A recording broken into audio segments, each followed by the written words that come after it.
I'm back. Fred's back. Renee's back. We're back from July 4th. You're on We Fixed Real Estate. Today, you know what we're talking about? We're talking about contracts. Fred, what's the good word on contracts? Besides, read them and understand them. Yeah. So we had a situation this week. Excuse me one second. What are you drinking there, Fred? Share it to the audience. This is a non-sponsored. Fred paid his own money for this can. This stuff is awesome. All it is coconut water and watermelon. Nothing added. That's it. So it's like drinking a watermelon.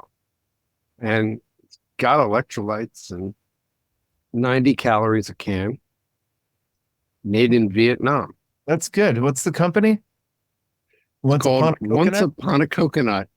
Yeah, they have some other flavors. They have a blueberry coconut water. Well, if you're listening and you run a coconut water company, send your free samples to Fred. You might get a pitch on the show. This stuff is awesome.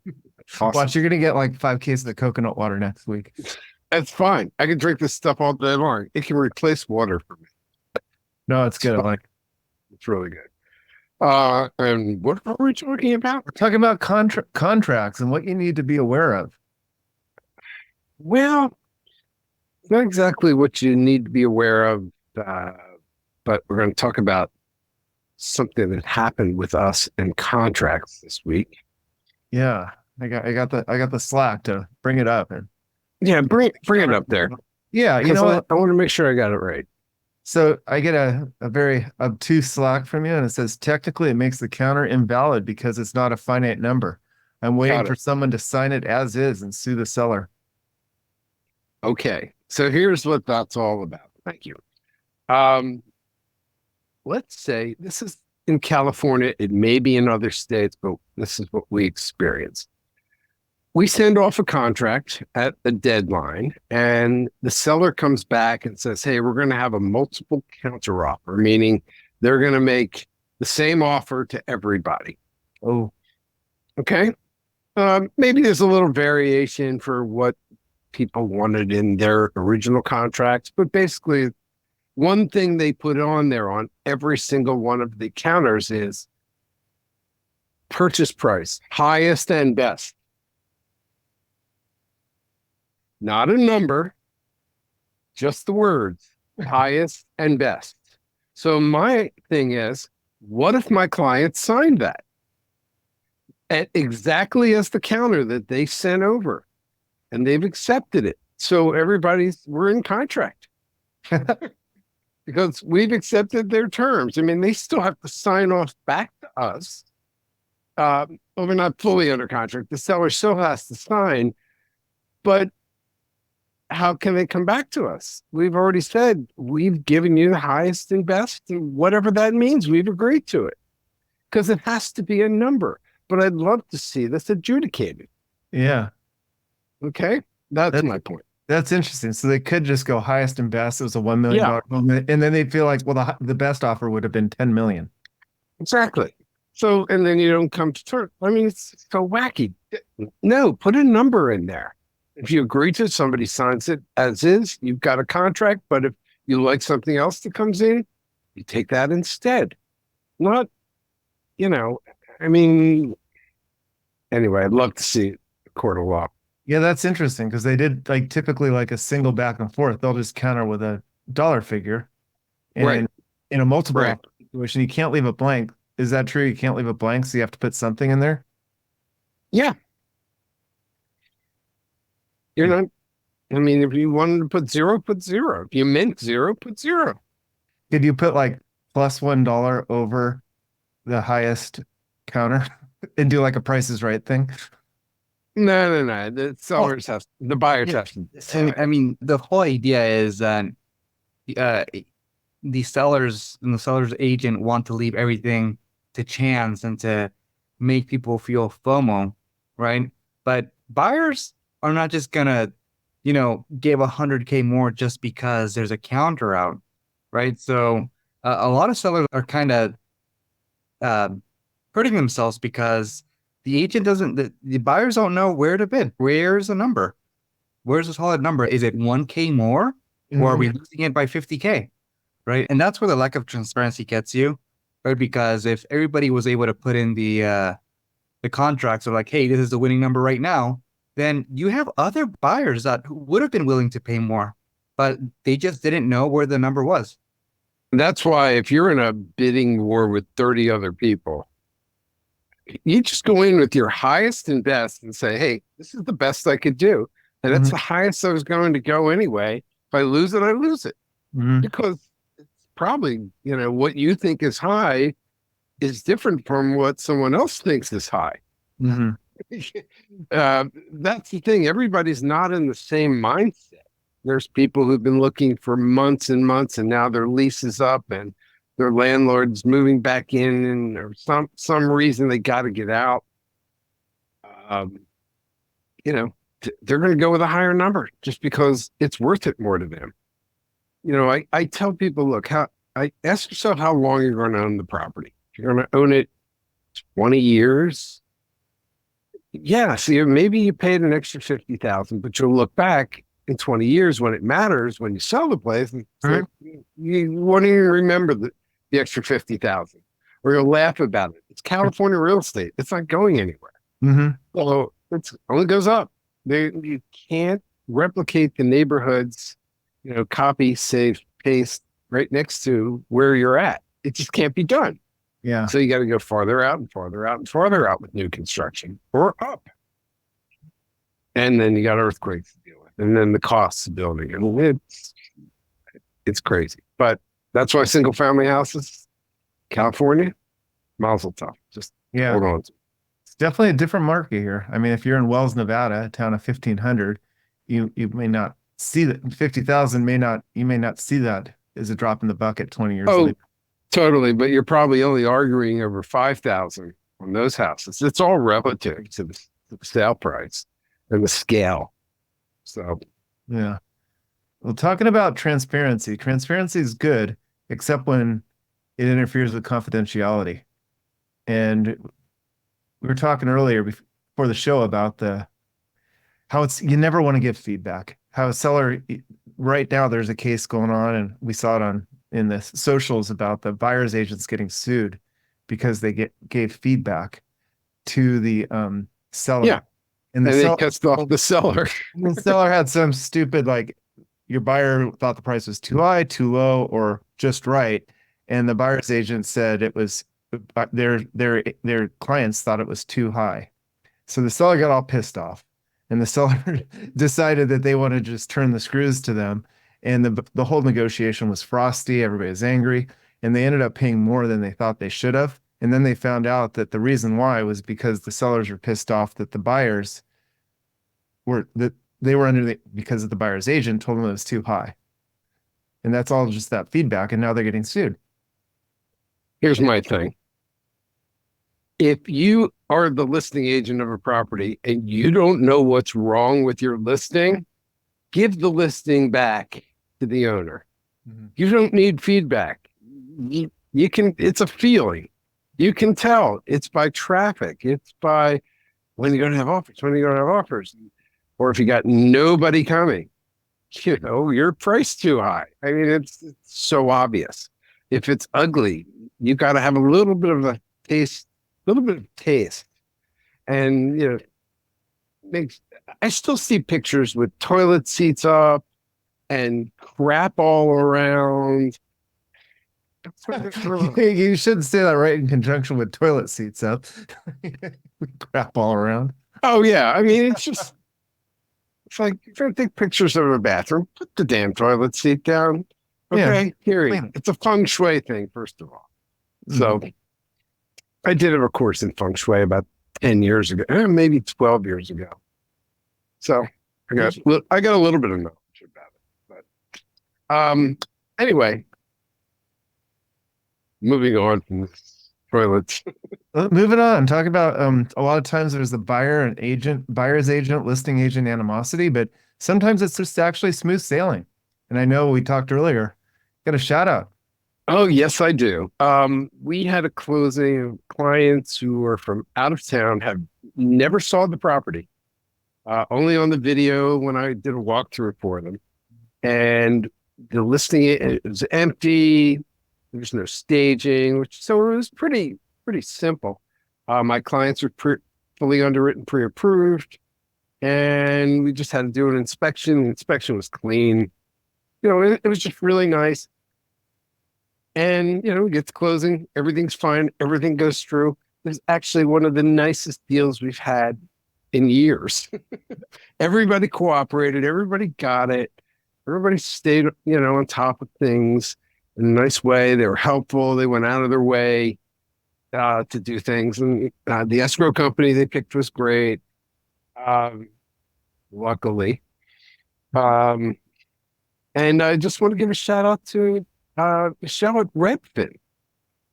And I got to say, whenever we deal with Redfin agents who are the listing agents, they're fabulous.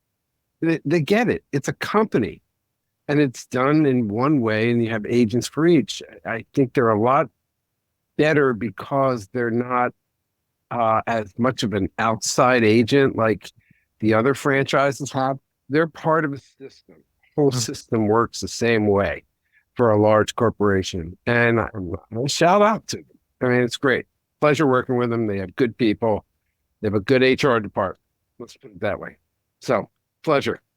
Yeah, so there's a lot to be said for a transactional, systematized process, making everything just easy. A lot of real estate teams, they try to be individual. They try to show how they're different. And by showing how you're different, oftentimes adds friction to the whole thing. Exactly. And that's our approach. It's the whole company as a team. It's all one system. It just makes sense. And that's how you reduce costs and pass the savings back to the buyer and seller. And everybody gets the same knowledge base. Like the people we just hired someone who's licensed in Sacramento, and another person's coming on who's about to be licensed up in Seattle. We just kind of throw them in the mix every morning with our 8:00 Pacific time meetings that we have. Just go over every deal or issues and whatever. So they're learning, kind of how we work. Yeah. So it's fun that way. It makes more sense. This way I don't have to remember things and bring it up, but we have Slack. We love Slack. We have Slack channels. So anyway, moving on. Importance of processes. Exactly. Importance of processes. Let's talk. It's not thinking about processes. Let's talk about the MLS and what a cluster that thing is with all this fragmented MLSs. And one just got sold. One just got sold in Colorado to a private equity company. Yeah. The Colorado MLS. I think I belonged to it years ago. They got sold. They got probably pinched down. They couldn't afford to fight the legal anymore, probably. I don't know what the whole thing. There's articles about it. And now I read somewhere, I think that the VC was some cousin of somebody and some inside deal. Or I don't know. Don't quote me on this, but check it out. But anyway, the thought comes on. So I see this headline that an MLS, multiple listing service, which is what all the agents use to actually, make the listings that you see on Redfin and Zillow. At any time there's a change, it's because they went into the MLS and made the change. You have to be an agent to have access, pay a fee to get access. You're allowed to have the data go to a website of your own, but under their very strict guidelines of format. So you can't do anything. There's no API. Just no is their answer. Because they want to control the data and they want to control the way it is. Now, this VC company, when I first saw that, I thought of this. I thought this was fantastic. But every real estate agent is freaking out of their minds and blah, blah, blah. It's like, no. You guys don't get it. Here's the idea. And if anybody's listening, any of my old hockey buddies at Wharton, this might be something for you. You know who you are. So what you do is you buy an MLS. You buy all the MLS, basically, because they're all going to need the money. And what you develop is a system where you will allow the data to have an API. And then you will bring on these creative real estate brains who will know how to parse the data to give people better stuff that they can learn about, and sold listings. So you don't need a real estate agent to be your data broker. You should be able to get it yourself. You're limited to what the MLSs allow. And you know what? Charge me more. Let me try to make some money from it. That's great. And you could make a fortune out of this. And then if they want the education stuff, and they have multiple offices, some of these MLS, I mean, physical offices, and they do a caravan. You want that? Whole separate fee, whole separate division, sell that off to an agency. You guys do that. All we want is the data, period. And give them a piece going forward. Give them stock in a new corporation. I don't know however you want to structure it. But that should be the future of real estate, period. Sounds compelling. Yeah, I know. So educate me a little bit on MLS. Are all these things exclusive? So there's one MLS per area, or can I just start an MLS tomorrow? You could start an MLS tomorrow. The infrastructure, you could go to CoreLogic, technically, and buy their product, or rent their product, or however they sell it. Start your own multiple listing service. They'll build it for you. I would think, unless they have exclusive agreements with these other, real estate agent MLSs to not have any more. I don't know. Yeah, some sort of barrier. Because here's the other thing. Maybe, I don't know the technicals of this. This would be a great discussion for nerds. But is the CoreLogic system built so you cannot have any control of the API? It's locked, and it would be like ridiculous to try to rebuild it. But yeah, I mean, I would pay. That would be an interesting thing, just to at least try it. Just build an MLS through CoreLogic. It can go from anywhere in the country. I'm sure the data is one. I'm sure there's. No. We just attract new agents to the site. Just say, look, you can put it up on us. We're going to syndicate. They'll syndicate to Redfin and Zillow and everybody else. We don't care. But we want control of the data. And, if you're an agent, you come in, you're going to pay more, but you're going to get more. And make a value play to the agents. Do that, and you can invite FSBOs. Certify them in one way, shape, or form. Who cares? And they're right on par then with an agent in terms of putting it on the, you have to be licensed to put it on the MLS. Who said that? I don't know that to be true. There's also those little disclaimers at the bottom of the MLS saying they have to be a member of the MLS in order to receive a commission. Here's what people don't realize. The MLSs, besides being the place where you put all the data, is a giant agreement between all these companies to share commission. So you don't have to send a share commission agreement for every deal. But like in Texas, and soon to be Illinois, at least temporarily, we're going to go into those markets, and when we have buyers, we're going to get a commission agreement because we're not members of the MLS, because we're not realtors. But it's not going to matter. We're going to be able to, these agents want to sell. They're going to give us the information within the agent-to-agent notes, even though we're not on the MLS. If they don't, they're just stupid, and we contact the owners. Yeah, we tried, didn't get it. Well, you brought up our favorite topic, commissions, realtors, the NAR settlement, and what people are doing what the current real estate realtors are doing to circumvent the commissions. There's a new word coming out, concessions. Okay. So here's the story. Right now, today, in the real world, let's say you bought a $200,000 house and you're going to put 5% down. Okay. So you do the math, $10,000 down. Okay. But now you have to pay your real estate agent directly. So your real estate agent, let's say, is costing you $5,000. Okay.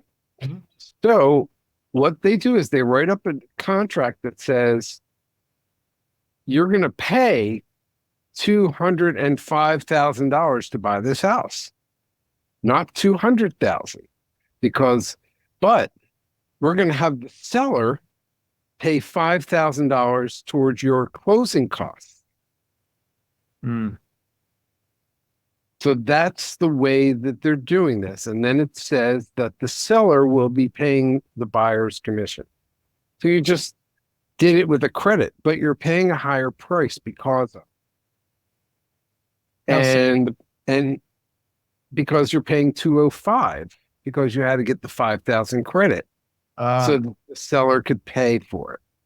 So here's the problem with that. And it's a small number, but you can imagine adding these small numbers up, and especially the larger numbers, and adding them up. Mhm. What just happened is the city of whatever just made 1.25% more of $5,000 more. Mhm. And they're going to continually do that when they raise the value of your property, and they will raise more money.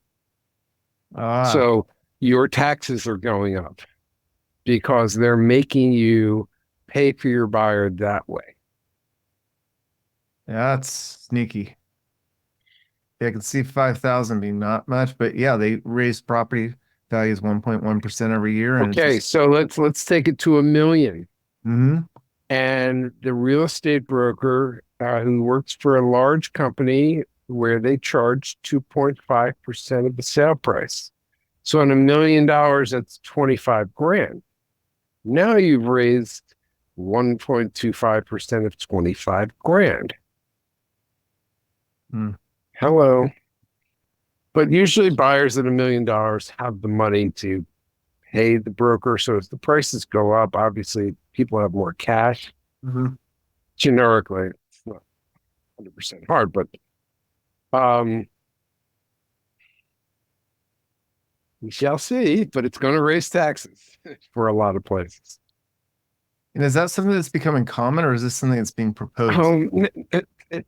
Let's put it this way. I'm not even going to get involved with what's going on with the real estate commission stuff. I don't care. What's going to happen is going to happen. Half the people are doing it, half the people aren't. These agents are just never going to get it together. We're just going to say to our people that come, look, we're a buyer broker. You sign a let me say how important this is. These agents are going to want you to sign an exclusive contract with them. Don't. We do only non-exclusive. So your worst case with us is you come on and sign a non-exclusive, then you have it in a PDF to show the agent, hey, I have a buyer broker, let me into this open house. Mm-hmm. You're going to need to get into open houses. And if you don't want to use this, you don't want to use this. So that's the one thing that's going to come about that we're going to push. And, as the stomach turns, we'll see what happens. Like up in Seattle, Northwest MLS, they've decided they're not going to obey, and they're still going to have a buyer broker. Really? So there's a little bit of retaliation. Well, I could see this concessions being a ethical slippery slope, especially with dual agency. Oh, dual agency, don't get me started. Yeah, that's the other part of this, that, you're going to go to open houses and you're going to sign a contract with the person who's at the open house to be your buyer broker just so you can see the place. I have 2 words for you, person. And the first one begins with an F and the second one begins with the Y. Okay? We're trying to keep this podcast clean. Like, seriously? Like, no. We're going to have you got to build this, Drew. You got to build like an automated system that people can just come on, and we'll come up with a contract that says, put your names here. We'll be your buyer broker, completely, non-exclusive, just to get you into open houses. Mm-hmm. Here's our fees. Here's our term, blah, blah, blah. Pre-signed by me, and just people can do it automated. What do we care? And just register. That's what it's probably going to come down to, because dual agency, if you don't know what it is, kids, it's when one agent represents both the buyer and the seller on a transaction, It's like having an attorney to defend you who's also prosecuting. Hmm. It just doesn't make sense. Very hard to advocate unless it's a commodity. We've seen the, hey, you got to go through me if you want to buy this house thing happen, but it's very rare. Isn't that the model with like new model homes or new homes? New homes? That's a whole different discussion. We won't even get into that. Different discussion. Well, Renee, what's top of mind for you? You've been silent on this podcast. I know you had a wild 4th of July. I mean, what can I say? There's reasons people keep doing things the way they do things, so it's of no real use to kind of elaborate further. I mean, we talk about MLSs and we talk about Redfin agents and blah blah. The problem is this industry is filled with people that are 60 years plus. That's the issue with this business. It really is. Right now we got an email while we're doing the podcast. We requested, and this is something that we do for all our clients. We ask our clients to, or a lot of our buyers ask that the pictures of the homes are removed from the MLS because it's a security issue, right? Like if you move into a new house, yes, you can change the locks, but if someone Googles your address and they go on Redfin and Zillow, you can see where the windows are and if there's a bed, if there's like the particular floor plan of the house. So it can become a security issue for multiple reasons. You know, which one's the main bedroom, which one's where do the kids sleep, all of that, right? So we want to remove them. And it's the MLS's, one of the MLS's rules is that you can't remove all of the pictures. There has to be one picture, which is fine. Usually you keep the front image of the home, which, you know, if Google is in your neighborhood, they're taking pictures of the house anyway, which, by the way, you can request Google to remove and blur your home. So that's just something that you can do on your own. But all the time we get responses from agents saying, oh, I have never seen this in my 22 years of experience. So, and this in regards to asking for the pictures to be removed.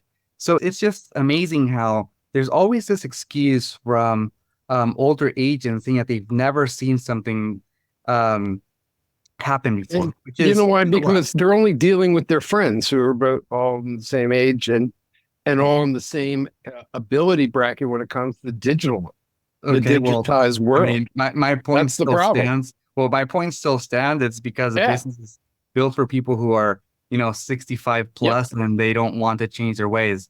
It's like there's new things coming to market every single day. And that's why, I mean, we connected with founders that are trying to build these. And I mean, we started the podcast with like, oh, if there's an API, they can build this and that. It's like, well, sure. But when you try to implement stuff, try to get all these 60-plus-year-old people to use it. It becomes a headache. It's just, you move nowhere. And that's why it's like a lot of the motivation just kind of falls, right? And no, I mean, when you hear someone say that they've never seen it happen, or that it's not done that way, or that they've done the process for hundreds of times, just run away from them, because that's just not and true. the buyers are, you know, digital people. Mm-hmm. These agents are analog people. They're only going to be able to represent sellers. But I've always said, you know, the kids who are going to benefit eventually from parents selling their house should take charge of this. Now, it's the digital age. I mean, don't give some person who's just been their friend for 20 years just because they've been their friend the listing. Mm-hmm. I mean, come on, you know, you got to do it right.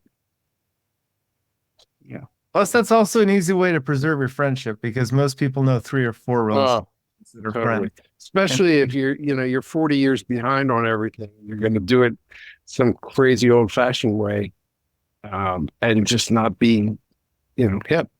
I mean, that's a problem we have in Southern California compared to Northern California. Northern California gets it. You know, every listing's got inspections done, all the disclosures, blah, blah, blah.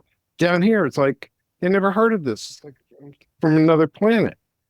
Between that and the escrow companies down here who want you to sign your life away, I think I did a whole rant on that, and I got one going now.